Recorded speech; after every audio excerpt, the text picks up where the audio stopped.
Hello student, welcome to DNS channel. मैं आपकी chemistry mentor Priyanka ma'am. तो कैसे हैं बच्चों? आई होप आपका सेकंड सेमेस्टर का जो पेपर है बहुत अच्छा गया होगा बीएससी का। चलिए, तो आज के इस लेक्चर में हम लोग स्टार्ट करने वाले हैं सिलेबस आपका बीएससी थर्ड सेमेस्टर का केमिस्ट्री का सिलेबस स्टार्ट करेंगे और मैं आपको बताऊंगी कैसे कैसे क्या क्या सिलेबस में आपका है केमिस्ट्री में, और साथ में आपके मतलब किस तरीके से आपको पढ़ना है, क्या क्या सारी चीजें, मतलब आपके जितने भी डाउट्स हैं कि बीएससी थर्ड सेमेस्टर में केमिस्ट्री में क्या होगा, क्या सिलेबस है, सारे डाउट्स आपके इस वीडियो में क्लियर होने वाले हैं। ओके, चलिए स्टार्ट करते हैं। तो बच्चों, केमिकल काइनेटिक्स ये आपका यूनिट फर्स्ट है। जैसा कि हम लोग देखते हैं कि आपका सारा जो सिलेबस होता है बिल्कुल सेम होता है, मतलब सारे में भी 8 यूनिट होता है, तो यहाँ पर भी 8 यूनिट ही होगा। यानी बीएससी फर्स्ट सेमेस्टर में थर्ड सेमेस्टर में 8 यूनिट था ना। अब भले ये हो सकता है कि किसी कॉलेज में 6 यूनिट तक आया था पेपर में, किसी में 4, वो उनकी प्रॉब्लम है, लेकिन सिलेबस तो आपका इतना ही है। तो वैसे ही थर्ड सेमेस्टर में यूनिट आपको कितने दिए गए हैं?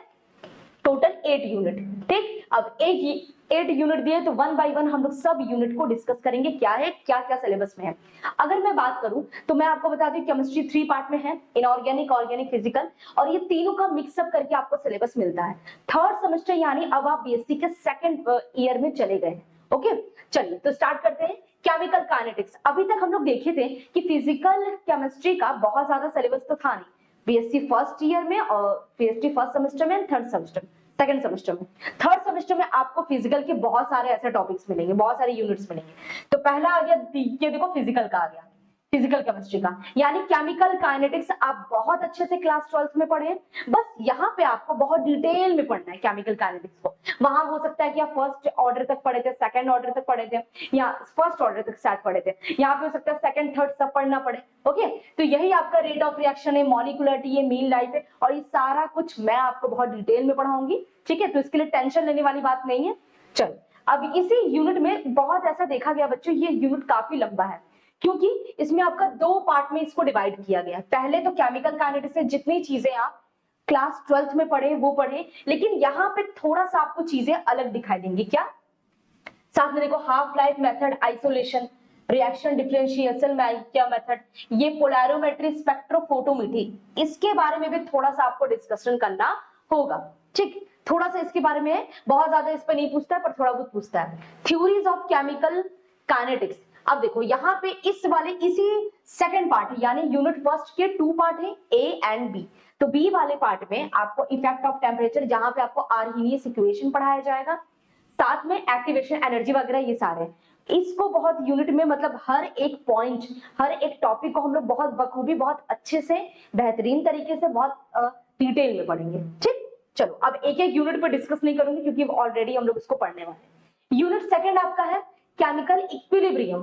केमिकल इक्विलिब्रियम, जैसा कि आप क्लास 12th में, क्लास 11th में पढ़े आप केमिकल इक्विलिब्रियम, तो ये सारी चीजें आप एंट्रेंस एग्जाम में दी हो तो आपको याद आ रहा होगा, बहुत सारे क्वेश्चंस उसमें से आते हैं।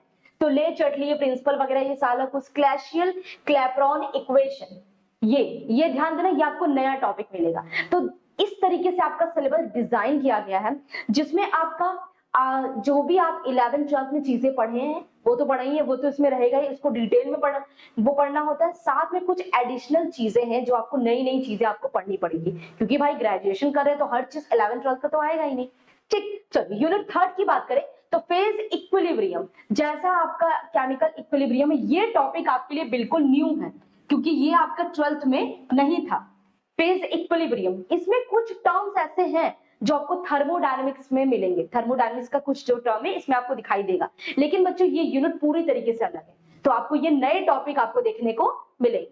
ठीक, अब आ जाओ यूनिट 4 पे, काइनेटिक थ्योरीज ऑफ गैसेस। मुझे गैसेस के बारे में, गैसियस स्टेट, हालांकि देखा जब वो आपके 11th 12th के सिलेबस में, बट आपके वहां पे जब आप बोर्ड एग्जाम देते हैं तो वहां पर भी कट जाता है ये सिलेबस में, आप आई होप नहीं पढ़े होंगे 11th 12th में, क्योंकि वो सिलेबस भी अब रिड्यूस हो चुका है। तो ये 11th 12th में ही पढ़ाया जाता है गैसियस स्टेट, उसी गैसियस स्टेट को बहुत डिटेल में यहाँ पे आपको पढ़ना होता है।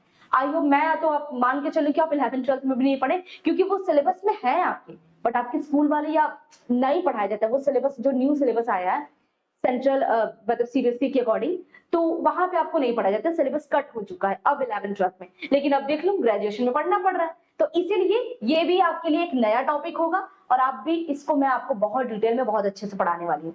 चलो अब आ जाओ लिक्विड स्टेट। ये भी आपका क्लास 12th में था, लेकिन सिलेबस कट होने की वजह से आप उसे नहीं पढ़ पाए, तो इसे भी आप यहाँ पे बहुत डिटेल में पढ़ेंगे। बहुत मजा आने वाला है टॉपिक में, क्योंकि बहुत अच्छे अच्छे टॉपिक, थर्ड सेमेस्टर का जो सिलेबस है बहुत अच्छा है। फिजिकल केमिस्ट्री बहुत भर भर के है।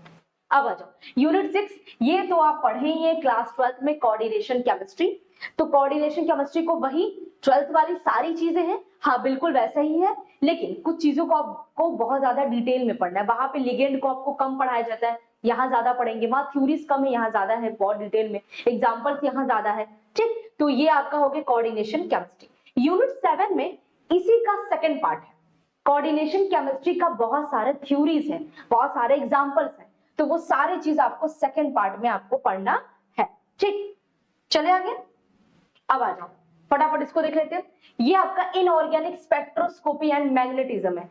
ये आपको बिल्कुल न्यू टॉपिक दिखाई देगा, एकदम न्यू है, ये आप पहले कभी नहीं पढ़े। 11, 12, 9, 10 कभी ये टॉपिक आया ही नहीं था, टॉपिक ही नहीं आया था, तो सोच लो ये तो पूरा चैप्टर है। तो ये आपको बहुत डिटेल में बहुत अच्छे से पढ़ना है। और साथ में कुछ ऐसे बच्चे होंगे जिनका IIT जैम वगैरह क्रैक करने का सपना होगा, वो चाहते हैं केमिस्ट्री से करना, या कुछ चाहते फिजिक्स, तो फिजिक्स की बात नहीं करेंगे अभी, केमिस्ट्री की है। कुछ बच्चे ऐसा चाहते हैं कि मैं केमिस्ट्री से आगे इसको लेकर चलूं, तो उसके लिए ये टॉपिक बहुत ही ज्यादा इंपॉर्टेंट है, क्योंकि यहाँ से आपके हर टाइम एंट्रेंस एग्जाम में क्वेश्चन आते हैं, ठीक। अब आ जाओ, ये आपका क्या कौन सा था, यूनिट 8 था। तो यहां तक आपका बच्चों सिलेबस हो गया है। और एक अब हम लोग कुछ इंफॉर्मेशन वाली बात कर लेते हैं। तो बच्चों आपको BSc first and third semester का new batch, Navodaya batch start हो गया है आपके डे स्टडी एजुकेयर ऐप पर। बच्चों आपको इसमें क्या क्या चीजें मिल सकती है उसको हम लोग डिस्कस कर लेते हैं। कोर्स फीचर्स है यहाँ पे, तो यहाँ पे ऑनलाइन इंटरेक्टिंग क्लासेस होंगी, डाउट क्लासेस चलेंगी, क्लास और रिटन नोट्स भी आपको चिंता करने की कोई जरूरत नहीं है, टीचर आपको खुद प्रोवाइड कराएगा। प्रीवियस ईयर के क्वेश्चन पेपर को डिस्कस भी किया जाएगा, सॉल्व भी होगा, आपके सामने लाइव क्लासेस चलेंगी, ठीक है। और उसके बाद रिवीजन भी कराया जाएगा 1 to 1, मतलब 1 महीने में या 2 महीने में, जैसे भी आपको एक गाइडेंस के तौर पे एक आपका मीटिंग होगा, जैसे गूगल मीट पे वगैरह, वैसे हो सकता है। ये जो पूरा कोर्स है बच्चों, ये आपको 3 मंथ में कंप्लीट कर दिया जाएगा, ठीक। आप उसको आराम से बाद तक पढ़ के आप उसको रिवाइज कर सकते हैं। इसकी वैलिडिटी बच्चों 1 ईयर तक है। एक और बात, ये सारी चीजें मैं सिर्फ ओनली केमिस्ट्री के लिए नहीं बता रही हूँ। अगर आपका बीएससी मैथमेटिक्स है तो उसमें फिजिक्स, केमिस्ट्री और मैथ्स तीनों आता है, उस तीनों के लिए आपको इतना ही प्राइस देना है। क्लियर है, समझ में आया है? चलो, मान लो कि आपको बीएससी बायोलॉजी है तो उसमें केमिस्ट्री भी इंक्लूडेड रहेगा, बॉटनी भी रहेगा, जूलॉजी भी, उन तीनों के लिए इतना ही प्राइस है। समझ में आ रहा है ना क्या बोल रही हूँ? अगर एग्रीकल्चर है, बीकॉम है, तो उसका अलग है।